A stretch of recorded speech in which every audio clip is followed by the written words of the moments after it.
Hello there. So I'm going to take you on a walk around the gardens of where I live at the moment. And while I do that, I'm going to be giving you an update on what I'm calling 3 months. So, sorry about that. So I've been here 3 months now, living with Waxara in what was until recently my mother's home. And I feel like I want to let you know how things are.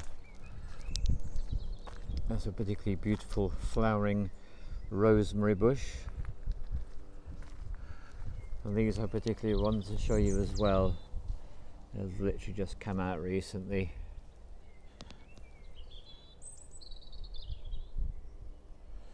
So this has got two purposes. So one is you can just turn the sound off and you can just experience walking around this place with me. And the other is what I want to say. So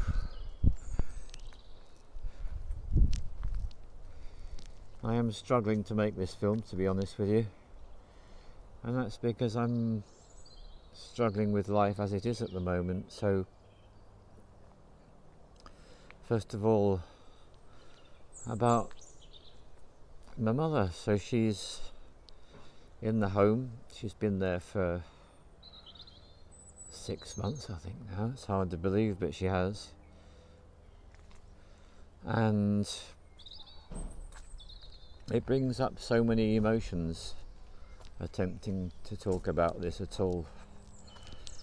I think one of the first things I want to say is that this is the reason I'm making this film is this is not an issue that is mine. This is an issue which is many people's, and it's going to become more and more severe and significant as time goes on, because what we've got is an ever increasing number of people who are suffering from cognitive brain deterioration and decline, which can manifest in dementia, Alzheimer's, conditions like that. So it's something that's affecting more and more people, and I feel like I'm on the sharp end of this because it's affecting my mother and it's affecting me. So one of the strangest things about when a person reaches a point that they can't actually function in their own home, and the people who could look after them actually find themselves unable to cope with that person, it just brings up so many things. Well, it's bound to, isn't it, if you think about it, really. So obviously it brings up a sense of failure in myself. I'm not actually able to do this. I would like to be the kind of person that could be there to look after her all the time, and it just isn't possible. And this has got a lot to do with actually how she is and how she manifests herself.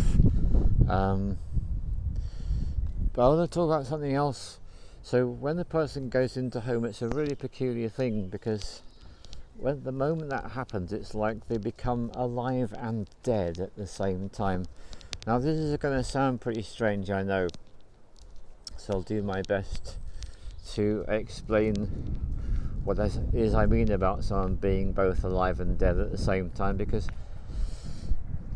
a person who's alive has all sorts of rights and responsibilities, and when you go in the home they largely disappear.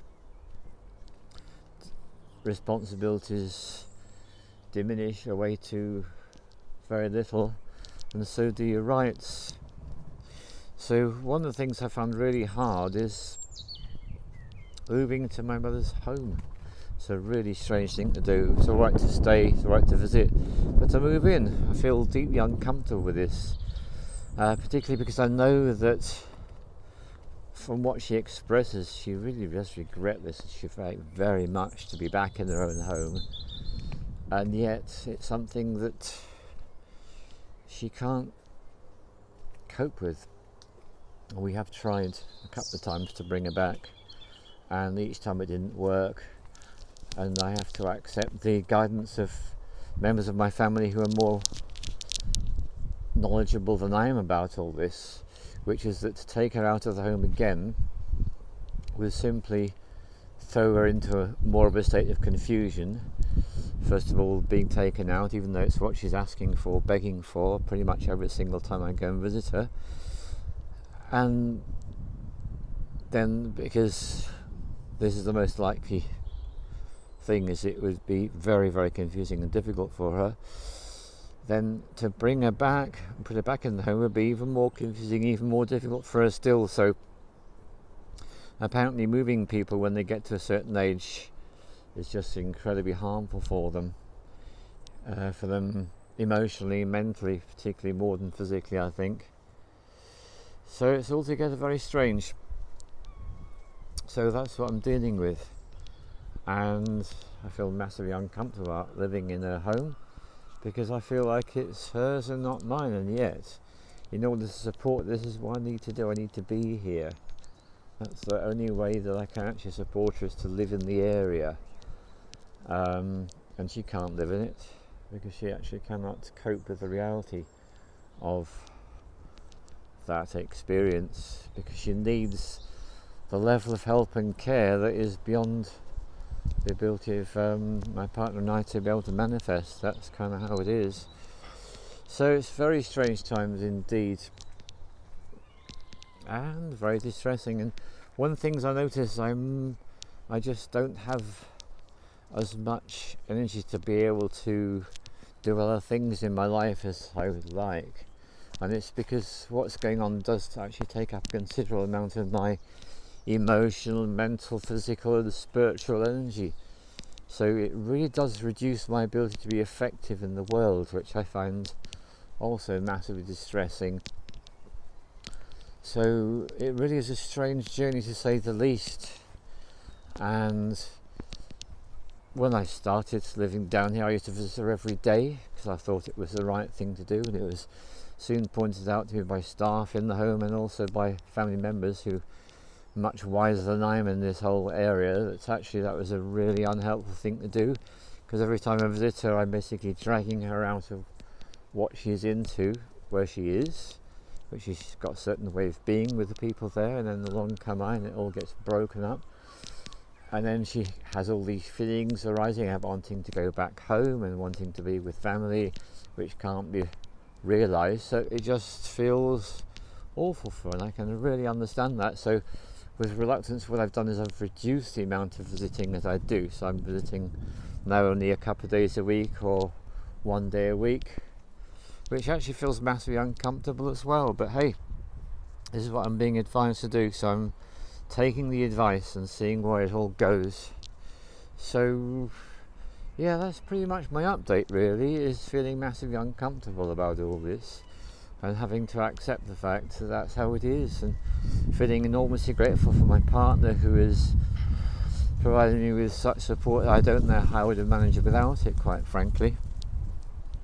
It's been and continues to be utterly wonderful, and I guess an allegory is just how wonderful it is to be experiencing these beautiful plants and flowers as I walk along here, giving you this update about how I'm getting on after 3 months of being here. So yeah, so most of the time I feel pretty strange, and I'm also aware that this is giving me an opportunity for lots of stuff from the past to surface as well, which is all part of the journey as well.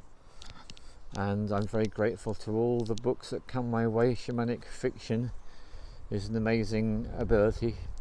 The books that I choose are the ones I need for my growth, always, every time, and so I'm getting a lot of personal growth in at the moment. So I'm looking at these beautiful blossoms. So that's really what I wanted to say. So if I haven't been in touch with you, it's not because I don't care, it's because I've got so much going on that I'm finding life really difficult to manage. So I want to find something beautiful to end this film on, and let's just leave it at that. Thank you very much indeed.